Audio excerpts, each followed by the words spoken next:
Hey there, we are Chris and Megan Rhea back with a segment we're calling Coffee with Chris and Megan, where each week we take a deep dive into the content that we talked about at our first Thursday of the month live gathering. So if you haven't watched that, we would encourage you to go ahead back and watch that. But basically, this month, we are talking about the need to improve our emotional health, to rebuild our souls. Right. We're railing around this problem that life can feel uncertain. When that happens, we have to fill our faith, build our faith, and fill our emotional buckets so that we don't run into extreme levels of anxiety, depression, or fear in life. And so when we talk about the soul, here's the definition we are giving. The soul is the seat of our emotions, influencing our thoughts, passions, desires, and actions, and can be easily shaken when adversity comes. Right.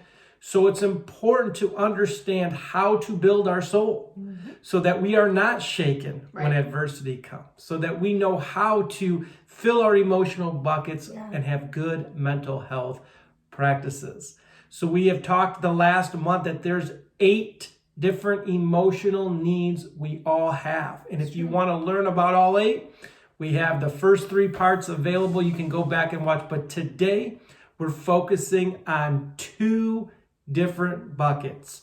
The need for challenge and creativity in our lives and the need to feel safe and secure. So Megan's going to jump into that first one, the need for challenge and creativity. But before she does, go ahead and get your favorite beverage out and enjoy some coffee, tea, or whatever you want to drink with Chris and Meg today. And we'll be right back. Okay, friend, I'm going to kick off here with a question for you. You ready for this? When in your life did you feel most alive? Listening to POD, I feel so alive. Oh my gosh. Hello, 2002. Here you go. Hey, come on. That's what music was music. Oh, come Lord. on now. Here we go. Okay. When, besides listening to POD, did you feel most alive? Think about that for a second. Chris already has his answer. But think about that. Shelf that on the upper part of your brain, and we're going to jump into a really good story. When I was 15 years old, I had the incredible opportunity to visit Belarus. It's a small country right outside of Russia. And at the time that we went in the mid-90s, you just figured out my age. Don't just keep moving along with that. But when we had gone, they were only about 4 years out from being controlled by communism. So all of the people that we were, dealing with, ministering to, working alongside, had all grown up with a communism or mindset, underneath the Communist Party. And I'll never forget how I saw this play out in front of me one day and literally saw the mental effects of living under this kind of control. And part of the reason for this trip was that we were going to offer medical supplies to this community. And so one afternoon, we were delivering an x-ray machine to a hospital that had never had one before. Wow. An x-ray machine. I mean, think about receiving this type of gift. Basically, it's going to change how they do medicine. It's going to change how they can help their community. For sure. But what was really stunning was that instead of being greeted with You're really stunning. Oh, baby. Sorry. This is also stunning. That's what I think of when I hear the word stunning. Aww. But go ahead. That makes my day. But go ahead. Okay. What was also stunning, sweetie, is that we were greeted with complete overwhelm, and not in the good way, right? Not with gratitude. They were simply overwhelmed with how to move this machine in the hospital. They were freaked out. They were completely freaked out. They almost didn't, they tried to turn us away. They didn't want to receive it because they were just they were paralyzed. Yeah, absolutely. They were stuck. They didn't know how to get this machine into the hospital. And what should have been honestly a pretty straightforward process became this all-day project. And it was because of their mindset, because what they had grown up under. Just right? used to people telling them what to do, right? Absolutely. And it just, you do this, you don't have to think for yourself, you just do this. Yeah, being innovative, like challenging the system, thinking outside the box, right? Not really things that are encouraged when you grow up under communism. Yeah. And it showed me right then, Chris, that we're wired for challenge. Yeah, we are. We're wired for creativity. We are made to be innovative because we were made in the image of our creator God. Well, that's good. You know, and when we don't feel challenged, it can not only hinder us, but it can also lead to boredom, checking out at work, right? Yeah. I remember one of my first jobs, I had a coworker who was so under challenged, she literally just played online poker like 9 to 5 every day. Like that was her job, right? She was so under challenged. And then, so boredom, all that sort of thing. But then worst case scenario, it can really lead to some destructive behavior. Yeah. I mean, think about when you were a kid. When did you get into the most trouble? When I was bored. Yeah, for sure. That's when I would go egg all my neighbors' houses. Oh, no. Sorry, neighbors. We're so sorry, neighbors. But it's so true. Most destructive behavior. That's creative, though. It's very creative. I didn't use organic eggs, but I used the cheap ones. Well, that's just wisdom right there. Creativity. You're going to waste them. Don't pay for the pasteurized organic ones. And most destructive behavior like that, especially when you're a kid, just starts out of sheer boredom. But it's the same for us as adults, right? Yeah. When we're not challenged, when we're not thinking creatively, it's really easy to drift into boredom and sometimes self-destructive behaviors. And, just real quick, you might not think that you have time to be bored, right? But you can be busy and be bored, right? If life is just on autopilot and you're just completely under challenged, you might have a lot to do, but you're not feeling real excited about it, stimulated creatively. That's when you actually feel more drained. Yes. Than empowered or fulfilled, right? Yeah. Yeah, your soul just feels kind of bored and restless. And drained. Tired. Yes. Yeah. And challenge and creativity go together. Ooh, that's good. Challenge and creativity go together. Now, you might not think you're creative, and I'm going to push back on that because you might not be artistic, right? You might not be painting and drawing all the time, but you are for sure 100% creative, okay? Let me give you the definition of creativity. It's simply this. It's your ability to recognize ideas, alternatives, or possibilities that may be useful in solving problems, communicating, or entertaining. That's all creativity is. That's all it is. It's basically giving yourself a chance to be curious, right? Instead of immediately shooting your ideas down. It's saying, what if? What if? What if? I like that. What if we had that conversation? What if we painted that lamp orange? What if I took up archery? And letting yourself kind of just be curious about it for a minute. What if? It's this simple little phrase, but what it does is it unlocks new options in your brain, right? That's so good because I can resonate with this. When I would go to work or have a really good day and good meetings where we were moving things forward or figuring out a problem and solving it, and you come home and you worked a straight 8 hours or 10 hours and it was just exhilarating and felt like the day flew, your soul feels more peaceful and more fulfilled than when you're looking at that clock going, man. Oh, for sure. Yeah. For sure. Well, and to your point, that's because creativity and challenge go hand in hand. Yes. Right? And challenge is simply this. It's it's to stimulate, especially by presenting with difficulties. We don't always love a challenge, but we're wired for challenge. Challenge and creativity go hand in hand.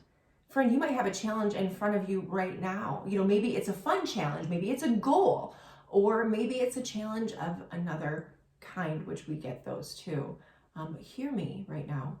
You were built for this. You were built for this. You were built for this.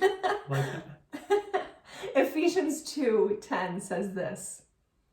We have become his poetry, a recreated people that will fulfill the destiny he has given each of us. For we are joined to Jesus, the Anointed One. Even before we were born, God planned in advance our destiny and the good works we would do to fulfill it. See, friend, you are wired for challenge. You are wired just like your God to think outside the box, to think of some creative solution that you could meet this challenge with. And when you do that, you honor the Lord and you honor the way that he wired you and he wired your brain. And whatever that challenge is before you right now, I just want to encourage you with this last verse. It says, whatever your task may be, work at it heartily from the soul, right? We're talking about soul this month, as something done for the Lord and not for men. That's Colossians 3:23. So to circle back, friend, what was that thing I asked you about? When did you feel most alive? That scenario, right? Yeah. I guarantee that there was a challenge and some creativity that had to go along with it, right? Well, I already feel like excited to be challenged and be more creative and fill that bucket up in life. But the second thing we're talking about in this video is this, the need to feel safe and secure in life. We all have this need. In fact, anxiety occurs, the number one cause of it is when we don't feel safe and we don't feel like our future is secure. Oh my gosh, how many people can relate to that this year, right? Oh I know I can. And what happens is when we don't feel safe, there's actually physical symptoms our body produces. Our heart begins to race. I don't feel safe in this moment. Right. I'm fearful. Something around you is happening that's creating fear.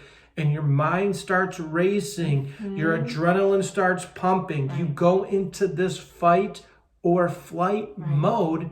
And your body is trying to prepare you to survive. That's literally what's happening. Right. Your body is literally telling you not to eat, not to sleep, not to work, but just survive. Been there, right? Yeah, that's what's happening in your physical body.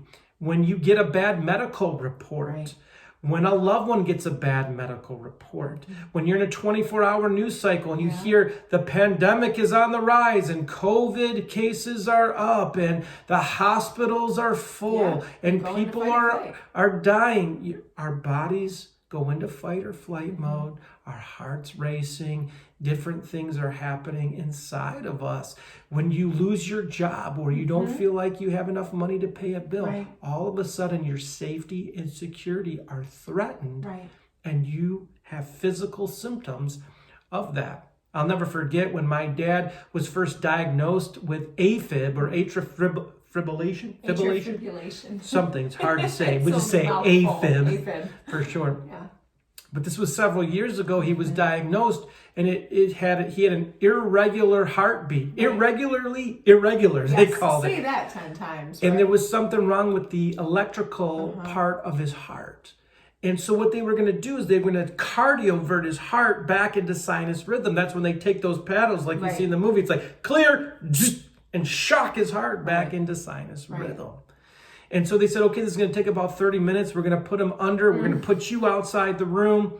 And longest 30 minutes of your life. Yeah, just be prepared, for that. And the first time this happened, I was flipped out. Of course you were.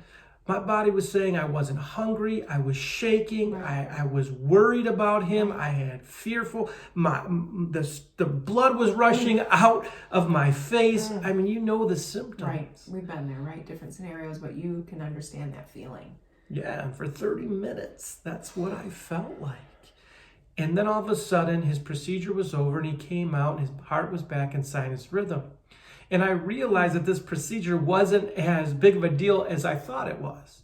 And as time went on, he had to get these procedures done over and over. Each time it got easier. Why? Because my future wasn't threatened. Safety and security weren't broken anymore. So our mind literally, when we feel our future is not safe or secure, it can put us into fight or flight mode. Okay, so when we find ourselves in fight or flight, which from time to time we will all find ourselves here, right? What do we do? How do we combat that feeling? Well, I think we got to develop good mental health habits. Just like there's good physical health habits like exercise, working out, eating right, there's good mental health habits that we've got to develop to have better mental health. And just like with the physical, it's very easy. I used to look like this, now I look like this, and you can measure it easily. It's not as easy with mental health, but you will start to feel better. You will react less in a negative way, and you'll be less emotionally driven and more able to respond in a healthy way. So in his book, Battle Cry, Jason Wilson gives 4 R's of being able to have good mental health practices. And I want to go through them with you right now, and I'll add my own little spin to them as well. Yeah, and we'll throw a link for this book in the description because it is a good one, you guys. So the first R is simply the word reflect. To take time at the end of each day and reflect on that day. Okay. What were the things that stressed you out during that day? What were the things that caused your future to feel insecure or unsafe? What were the things that put you into fight or flight mode? Just simply reflect on what happened that day. Did someone hurt you? Did someone respond negatively to you? Did you feel upset? Are you angry right now? Just let your emotions feel what's going on. The second R is to release. So with the first one, you're reflecting, but it might amp you up and get you angry because you're thinking about what happened that day. But the second R is release. Take out your journal. Write down how you feel. Release those feelings. I feel angry when this happened at work. I felt wrong. I didn't feel like this was right. And in this release, you might actually have to have a assertive conversation with someone to tell them, listen, the way you treated me wasn't okay. But you're releasing those emotions. And you can do this through journaling. You can do this through prayer. You can do this through talking to a friend, calling a friend on the phone. Hey, I just got to release what happened to me today. Or talking to a therapist or a counselor or a pastor, someone that can just help listen to you and let you release getting outside of you those negative emotions. The third R is to reset. Okay, after you release those emotions, now reset yourself. Try to stay in the present. Sometimes we reflect so much about the past, or we think so much about our future, we miss the present. And peace happens when we're able to keep our minds stayed on the present. Gosh, is that good? In this, man, you guys. In this step, you also might need to just think about your own emotional health and reset it. How can I be less reactive and more responsive? How can I treat people better? How can I do better emotionally? You just reset your emotions and think through them so you can react in a healthy way moving forward. And the fourth R is rest. Rest. I'm not good at this one naturally, so I'm like taking all the mental notes right now. So keep talking, baby. Keep talking. When you go through something that has adrenaline in it, when you go into fight or flight, it takes its toll on your physical body. You get all amped up, and then you feel so exhausted. And we need to be able to rest. We need to be able to wind down in the evening. Maybe we don't just stare at our phones or screens or watch TV all evening, but pick up a book and read. Stimulate that mind. Get out of your head. Stop comparing yourself to other people. Everybody else on Instagram, But just rest. Some of this might include getting out in nature. I'll never forget when Megan and I, we had the opportunity to live on a lake for 18 months. I would literally go up to one of our bedrooms and stare out the window at the lake for hours. I'm not exaggerating. He's not exaggerating. Hours. It was like the biggest gift he could have given his mental health at that time, because it was just, I mean, what did it do for you? It was just calming. It was I could just look at the water rippling, rolling up on the shore. There were swans that were just out there. There were ducks. I'd go feed the ducks from time to time. There was just a peace. There was so much peace. And it was a really stressful time, a season of our life. And so that time for you, it wasn't, I think sometimes we look at these principles for our mental health as luxuries, as they're for people who aren't busy, or for, that are just more in tune with their mental health, but they are necessities, especially in this day and age. So in that season, it was a necessity for you too. Absolutely. So these 4 R's are what it takes to build healthy mental health practices so that you can feel more safe and secure, even in a world that doesn't feel safe and secure all the time. So thanks for joining us for coffee today, you guys. As we dove into how to rebuild your soul, we talked about these 8 buckets over the course of the last 4 weeks. And we just have enjoyed this time so much with you. If you want to get caught up on any of this, it is all in the Gatherings playlist on our YouTube channel or all on our website under Gatherings. Yes, and we just want to encourage you. If you like this video, feel free to share it with someone you think it will help. Go ahead and hit the like button. We would love for you to leave us a comment. Like, what are your mental health practices? We want to learn from you guys. that help you just rest and restore the security and safety in your life? What are some creative and challenging things in your life right now that you're going to do? We'd love for you to leave us a comment. If you haven't done so yet, go ahead and subscribe so you get notified when all of our videos come out. We come out with a new video for No Small Life here every Thursday. Free content designed to help you rebuild a life you love. Remember, your life is not small. It's big. It's full of so many experiences that you have not yet had. So join us again next week. We look forward to seeing you then.